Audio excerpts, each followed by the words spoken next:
When Pretty Woman came out in 1990, everyone seemed to be under a spell. The prostitute was played by Julia Roberts. Vivian Ward and Richard Gere, who played businessman Edward Lewis, made one of the most famous love stories ever made for the big screen. The story was great, but what happened behind the camera was even better. Julia Roberts told a secret she had kept for decades for the first time when she was 57 years old. Since the famous piano scene, she had loved Richard behind his back.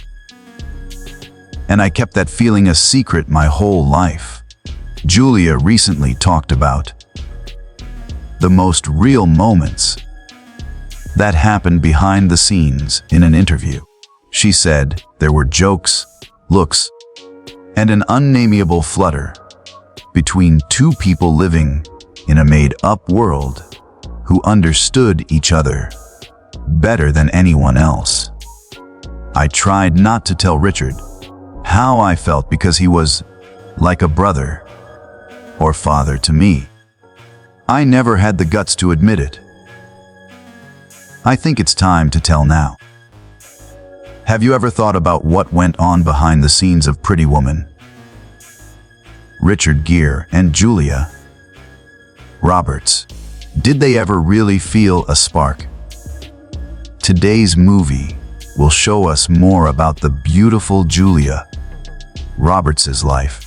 In 1989, Julia Roberts, a 21-year-old girl with a beautiful smile, walked into a small apartment in New York to meet Richard Gere, a 40-year-old guy who was charming but unsure about a part in the movie Pretty Woman. Julia was so scared because she was new to Hollywood that her hands shook as she held the script. She later told a close friend, her voice still pumped up, "Oh my God, this is Richard Gere, the man from An Officer and a Gentleman.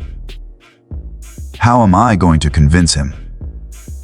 Richard, who didn't trust the risky script, looked at the girl with interest. Julia didn't give up and started writing on a piece of paper. He slid it across the table and said,